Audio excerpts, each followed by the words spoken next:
Hi, I'm Coach Corey Wayne, and this is my video coaching newsletter. And the topic of today's newsletter is going to be if your girlfriend is loyal and trustworthy, it's stupid to obsess over her past lovers. So, this particular email is from a young guy. He's 23. He's been with his girlfriend for almost 2 years, and he's been living together for a year. He says he only read 3% Man twice before he met her. So that would lead me to believe that he probably hasn't been through it since. And guys, I've had so many phone sessions recently where guys do exactly what this guy did, read a book a few times, get a girlfriend, and then never go back to really learn the relationship stuff. And then they end up on a phone call with me in a panic because they're trying to turn things around because there's a lot of things, a lot of subtle nuances that they just didn't get from the book. Plus, they only typically study the pickup and dating and seduction skills, but don't really take the time to learn the relationship skills, which you're going to need later on down the line, unless you want to end up on an emergency phone session with yours truly trying to fix things. And so this guy, he's young. I imagine he's probably like a lot of dudes that's come across stuff in the red pill community, talks about body count, and it probably looks like he's constantly been asking her about her past and how many dudes she slept with. And I mean, when you think about it, it's the reality is, and I've talked about this before, is by the time the average girl graduates college, if you figure she dates, has or sleeps with, has 2 or 3 different guys per year from the time she's a freshman in high school through the time she graduates college, that's a course of 8 years. So when you figure that, you're 2, 3 different dudes a year that they date. I remember when I was in high school, girls would date a guy for the fall semester, then something would happen, they'd break up or whatever. And then in the spring, they'd be dating somebody else. They might meet somebody over the summer if that relationship doesn't end. And usually what I saw in the girls that I grew up with, a lot of them came from good family-oriented backgrounds, all Catholic. I went to a Catholic high school. Is usually after college in their mid-20s is when they meet somebody, and that's who they end up marrying. But by that point, it's pretty easy. If you just figure three dudes a year, you're 24 bodies by that point. A one-night stand here and there, girls in a sorority. I mean, that's like, to me, when we were growing up, that was kind of common sense. Back when I was growing up, we never focused on body count or how many dudes a girl had slept with or how many chicks a guy had slept with. It wasn't an issue. It's only the newer guys, and usually people that focus so much on that, it's the ones that are inexperienced that aren't getting laid at all that are getting upset because some red pill retard on the internet told them they needed to get upset about it. Because character is destiny. What you're really trying to evaluate is, will this person that you're with, if you're exclusive with them, is she going to be loyal and faithful? Is she going to keep her word? Is she going to communicate like an adult? Is she easygoing, easy to get along with? Does she love her dad? Does she love her mom? Does she respect her father's authority? These are the kinds of things you should be asking. Just because a girl has slept with, on average, typically because it's so much easier for the average attractive girl to get laid. I mean, she can just go to a bar one night or a college party or a high school party and can go home with somebody. I mean, to me, the whole focus, especially with the red pill guys obsessing over this. Now, granted, it's like you've got, like lately we see in the news, there's a girl, I think she's from the UK. She slept with like 30 dudes in one day. I think she was a sex worker or OnlyFans girl or something like that. And then the next goal was 100 dudes in a day. And then I think her big goal is she wants to have sex with 1,000 different dudes in one day, which is pretty crazy. And I've seen the video of her interviewed after she just got plowed by dozens and dozens of dudes. I think they each get 5 minutes with her, basically. Doesn't matter whether they finish or not. And it's like something like that. The average guy's that's not what I'm talking about. I'm talking about just the average girl. She's dating. She's looking for love, looking for a good boyfriend. They're young. They don't have any experience. They don't know what to look for. They're going to get their heart broken a few times. And women are driven by their emotions. They meet a guy, there's strong attraction, there's strong chemistry. She thinks it's really going to go somewhere, but he might just be smooth and has a really tight game. And he's just looking for a hookup or a booty call, or they date for a few weeks or a few months, and he doesn't treat her well. Or she's really into him right out of the gate, because most guys that are able to meet and date and hook up with women, and I've talked about this many times with the girls in the podcast, is that the average dude is good for about 2, 3, 4 weeks, and the girl's really into him at first, but he starts doing and saying things that are unattractive, and eventually she ditches the dude. It's really not that hard to stack that many bodies in a few years.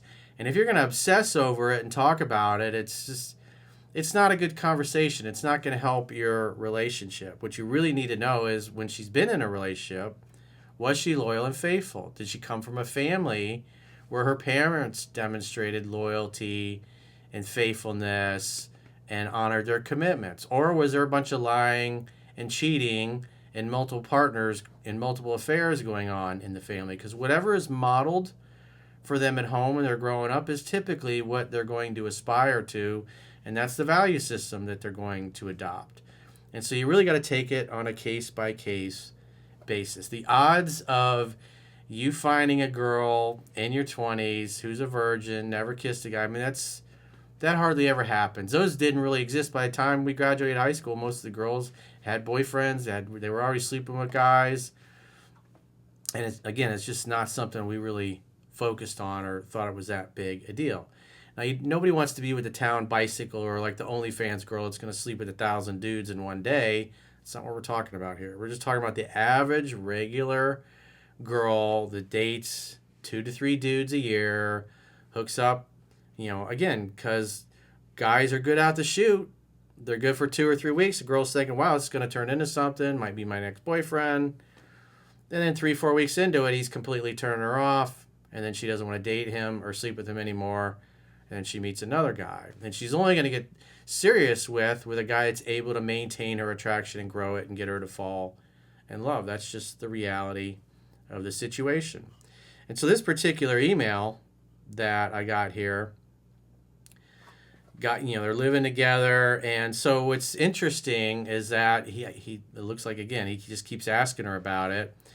And so what's interesting is her sister has a boyfriend that just got pregnant, and apparently some point in the past, this guy's girlfriend used to hook up with the guy that is now knocked up her sister. And so it really bothers him, the fact that that this particular dude is, now that he's pregnant or knocked up her sister, he's always going to be a part of it. And he just can't get the picture out of his head of this guy blowing his girlfriend's back out. And, his girlfriend, they live together. She wants to get married. And he's just having a hard time with it, probably, again, because he listened to a bunch of inexperienced red pill retards that are really not qualified to lead somebody across the street, much less give them advice on dating or relationships, because most of them are just too young to really have any kind of experience that they could help somebody. So let's go through his email. He says, "Hey coach, I'm 23 years old and I live in the Midwest. I've been with my girlfriend now for nearly 18 months and have been living together for 1 year. I make great money, $100,000 a year. I'm in decent shape and I have my shit together. I've only read your book a couple of times before meeting my girlfriend." Well, that's going to present problems to you later on down the line, only reading it a couple of times. You're not going to be able to learn the relationship stuff you need to learn just from cherry picking videos. Because again, the videos are based on the assumption, the premise that you've read the book. And at the end of the day, the book is free to read on my website. All you got to do is subscribe to the free email newsletter and it'll open up right in your browser. So it's kind of absurd that you've been following me for all these years. You barely got through the book twice. Guys like you are the ones that end up on phone sessions with me in a panic, trying to save their relationship, or trying to undo the fact they got served with divorce papers or their girlfriend moved out, because they usually wait until things are really a mess before they get in touch, unfortunately. So you don't want to be one of those guys, but most people major in minor things. They don't listen. And all I can do is suggest. She checks nearly all the boxes of my ideal woman. She gives me tons of affection. She has dinner prepared for me every night. She packs my lunch and handles all the house chores. Girls that do that, that behave that way, that's what was modeled for them at home. So that's a good sign.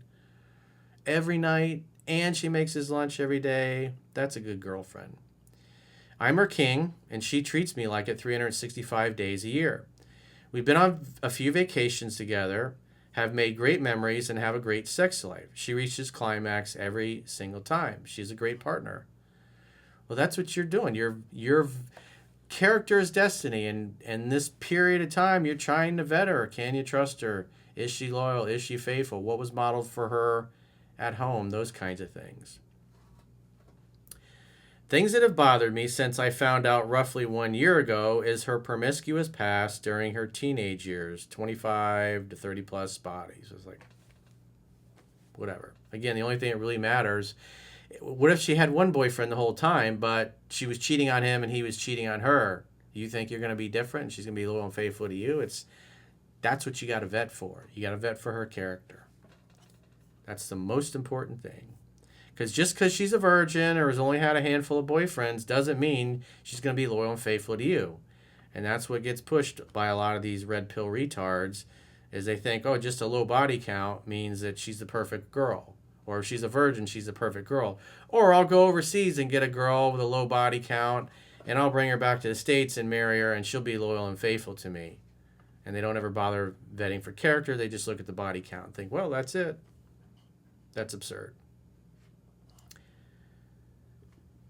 He says, most of them, she said, were drug or alcohol-induced decisions. I've only had a handful of sexual partners myself. Well, that's the experience of most dudes, because guys, especially younger dudes, don't really have any game or any experience to speak of, and women, the average attractive woman, is always getting hit on. So it's like the buffet comes to them. And for guys, they have to work a little harder for it. He says, as well as the fact that she had several hookups in the past with a guy who is now her younger sister's boyfriend. And we've talked about it in the past. She mentioned how well endowed his tongue was and how she doesn't know how her sister can even handle it. Well, again, it's pretty clear he's bringing this up. He's picking her brain, trying to get her to talk about it. And then he's hearing things that turn him off. It's like, I mean, to me, this is silly and it's immature behavior. I'm beyond knowing whether or not they're loyal or faithful, to want to get into the graphic details of your girlfriend's former sexual partners and things they used to do together. And it's like, why would you do that? It's like, that's just something that to me is absurd. I'm not going to sit and obsess over that. The only thing that matters is what we do now together. Because otherwise you're always kind of comparing yourself to these other people. And at the end of the day, she's with you now. She chose you. Another thing I see the red pill guys is always, oh, well, she's with you. It's because she's settled. Because Chad Thundercock didn't want her, now she's with you. That's just loser thinking, loser mentality. You should have the attitude, it's like, well, she chose me because I'm the best option. Duh, obviously. But at the end of the day, women don't care about how good looking you are or how much money you have or how nice your stuff is or how successful you are. They only really care about how they feel about you. He says, that comment made me sick. They've been together roughly 18 months as well, and we just found out her sister is pregnant with his child. I mean, I usually during the holidays, I get together, I see a lot of friends, old friends from high school, and I got a really close friend. He's been with his wife for 30 years, and there's another mutual friend of ours who was an alpha in high school that pretty much banged all the hot girls, and she used to hook up with him.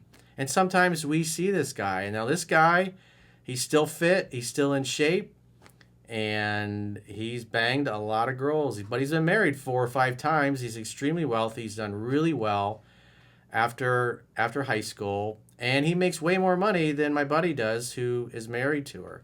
She dated this particular guy for a few weeks in college, and they hooked up, obviously, but she ended up blowing him off.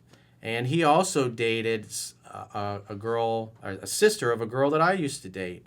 And so he was great out of the chute. He was the alpha in high school. Lots of girls hooked up with him. He banged a lot of the cheerleaders, but he wasn't good at maintaining the attraction because he was good out of the chute, but he was a little too soft, and he tended, when he was in a long-term relationship, to let women push him around and walk all over him. And my friend, who's married to the girl that had hooked up with this guy at one point, it's like he was the same way. He banged all the hot girls in school, and he doesn't even make anything close to what this other mutual friend of ours. And when we get together at the holidays, we drink. It's like he doesn't feel inferior. Because at the end of the day, if his wife left him or cheated on him or something like that, it's like that night he'd be out banging somebody that was half his age. Because he has it in spades. He still has that magic. When he and I hang out together, it's amazing the different side of him that I see that other people don't. It's like, even though he's a dad and he's loyal, he's faithful, he's trustworthy, it's like he's still a man's man. Nobody pushes him around. He ain't a doormat for nobody. And he doesn't feel inferior. He doesn't feel insecure when we get around their mutual friend, because the way he looks at it is like, my wife dated this dude for a few weeks, and yeah, they hooked up, but at the end of the day, she blew him off because, quite frankly, long term, he acted like a bitch. And if you act like a bitch, women will treat you like a bitch. And the girl that I dated, whose sister used to date this same particular guy, that was the same experience. I watched them together. He was just soft. She was really hot, and she pushed him around and eventually dumped him. And I remember having conversations with her. He made her feel queasy because he basically wasn't man enough to stand up to her. So just because somebody has slept with somebody that you know, or vice versa. I mean, there's dudes that I know that I've dated their girlfriends after the fact, after they dated them. I never felt inferior. It's like, to me, it's silly and it's immature. Because if you live in a small community, a small group, you're going to come across girls that have dated people that you know. And to obsess over that, it's like, what value does it add to your life? Again, how does that help you evaluate their character? Are they loyal and faithful to guys they've made a commitment to? Yes or no? That's the only thing that really should bother you. Because, frankly, everybody is somebody else's leftovers. It's just in this particular case, he happens to know one of the guys that his girlfriend hooked up with, who has now knocked up the sister. You're keeping it all in the family. It's like big fucking deal. I had a close friend of mine that dated my ex-wife for many years, several years after we had split up. Does that mean that ruins my friendship with my buddy? Or he looks down on me or hates me because I was with her first? It's like, that's silly.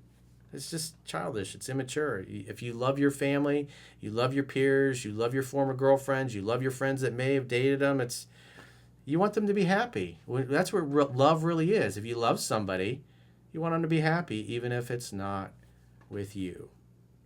It shouldn't be something that your girl's previous sexual partners you should feel inferior about.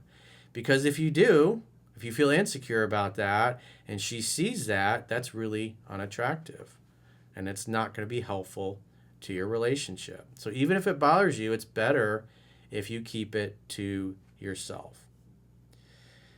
My girlfriend has been pressuring me for marriage and children in the near future. I'm not a guy who lives in the past. However, I'm struggling with the idea that if I marry and have kids with this girl, my children's uncle will be a man that got to pleasure my wife long before I had the chance to. It's like, so what? You just happen to know one dude. There are plenty of other guys that had that chance that you don't know about. And again, how does discussing this beyond judging your character help you? What value is it adding to your relationship? It's adding none. It's creating problems where there are none. Every time I see him, I think about him blowing my girlfriend's back out, and it makes me angry. Well, behind anger is always fear. And human beings have two primary fears. Fear that we're not enough, and fear that we won't be loved. And so in this case, when I take into account the fact this guy's only read my book a couple of times, there are things, that tells me that there are things that his girlfriend does and says that he doesn't know how to respond to, he doesn't know how to react to, and he feels inferior. He doesn't feel certain. So he's still got a knowledge gap, and this knowledge gap is going to become more of a problem going forward if he doesn't take the time to read the book 10 to 15 times. He's going to have a hard time keeping his girl happy and in love with him, especially with the way his mindset is now, because he's just simply focusing on things that are unresourceful and unhelpful for him and his girl's future. Every girl has a past, but this has been weighing on my heart, especially knowing that with their baby on the way, he'll unfortunately be permanent family if I stay in this relationship to marriage. Well, your girlfriend just used to hook up with this guy. She wasn't in a relationship with him. She just hooked up with him. So whatever reason, she chose not to be with him, just like my close friend's wife chose not to be with this other mutual friend of ours who makes way more money, who's in better shape, who's better looking, who banged a lot of girls, but he was never ever really able to maintain. I think he's been married. He's on his 5th marriage now, as a matter of fact, that particular guy. Whereas my buddy, he's only been married to one person, his wife. They've been together 30 years. They got beautiful kids. They're all grown up. And they've had an amazing family. They have an amazing relationship. And it's like, I admire and respect the hell out of both of them. And she doesn't feel bad about her past. He doesn't feel, I mean, she knew about his past. He slept with way more girls than she slept with guys. He was the bad boy. He was the guy that when all of her girlfriends found out she was going out on dates with him or had just started dating him, they're like, oh my God, I can't believe you're dating him. But he was a man, and he made her feel extremely attracted. She fell in love with him, and they so far have been living happily ever after. He doesn't in any way feel inferior because at the end of the day, she chose him. She didn't choose the other guy. As a matter of fact, they dated for a few weeks. He started acting like a bitch, and she tossed him aside and didn't want to date him anymore. Just like my ex-girlfriend's sister who used to date him. So he doesn't feel threatened. You shouldn't feel threatened by this. I would say the only reason you feel insecure and threatened is you got a knowledge gap and there are things that are going on in your relationship that you're confused by and you don't know how to respond. So, because if you knew the book backwards and forwards, you wouldn't be fearful that you're going to lose your girl potentially to somebody else or that it's going to go sideways. You would be certain that she's going to stay with you forever as long as you continue to do more things right than wrong, and obviously assuming you vetted her properly for character and she's somebody that's always been loyal and faithful. I mean, the fact she makes you lunch, she makes you dinner every day, he says they have a great relationship, they have a great sex life, everything's awesome. What's the problem? You're going to dwell on some dude that your girlfriend rejected, that she hooked up with him a few times? That's silly. It's ridiculous. Maybe I need to break things off and find a girl with a family and a past that is not this messy and that doesn't put a wrench in my stomach. It's like, again, I just think you're being silly. As long as she is loyal and faithful to you and has always behaved that way, and that's what was modeled for her at home, and judging by what you've said about your relationship, it's like you're making a problem where there is no problem. And you've got some irrational fears that you're going to need to deal with, because if you don't deal with them now and you don't take the time to get back to the book and fill in your knowledge gaps, it's like you're going to have problems down the road. If you act like a bitch, women will treat you like a bitch. If you were absolutely certain of yourself and where you're at and where you stood with your girl, you wouldn't be in a state of fear. You wouldn't be worried about the fact that your girlfriend used to hook up with her sister's now boyfriend and future baby daddy. Again, it's just silly. She chose you. She didn't choose the other guy. She hooked up with him for a little period of time, and he probably turned her off, and she wanted nothing to do with him after that. So to be thinking about anything else beyond evaluating her character and can you trust her, if she's loyal and faithful and trustworthy, she treats you like a king, it's like, again, I don't see any problems here. The only problem is you and your mindset and the fact that you've only been through the book twice. That's the only thing that I see wrong with this based on what you've shared here. So get over it, dude. If you got a question or a challenge and you want to get my help, go to understandingrelationships.com, click the products tab at the top of your screen on any page of my website, and book a coaching session with yours truly. If you guys haven't already signed up for our paying members only content, in the video description of this video, there are links to join on Spotify or YouTube or our website, understandingrelationships.com. Just click the plans tab when you get to the website. You can do a 7-day free trial to check out our content with either a monthly plan or an annual plan. And if you sign up for an annual plan at the end of the 7-day free trial, you'll get a 25% discount on the annual premium for paying it up front. And so you get 5 additional paid members only video coaching newsletters like this one per week. We have a weekly 3% Man study group podcast, a weekly Mastering Yourself study group podcast, and we have lots of other exclusive members only content. There are hundreds of videos at this point that only the paying members have access to on all 3 platforms. So wherever you subscribe, if you subscribe on YouTube to the members only content, then that's where you'll watch the videos. There are videos that we do that we don't put on YouTube just because, YouTube is more PG and G rated. They're just things I can say on my website or Spotify that I just can't put on YouTube. So you get a little bit more content on Spotify or my website, but just because of the Karens that work at YouTube. So the platforms are independent. If you subscribe to one, it doesn't give you access to all the other 3. I've seen people that think that if they subscribe on YouTube, it'll give them access to Spotify somehow, and they're completely separate companies and they're not related. So I don't understand why people would assume that, but I just wanted to make that clear. Again, on my website, you can do a 7-day free trial to see what you get for your money. So go there now, understandingrelationships.com, click the plans tab. And until next time, I will talk to you soon.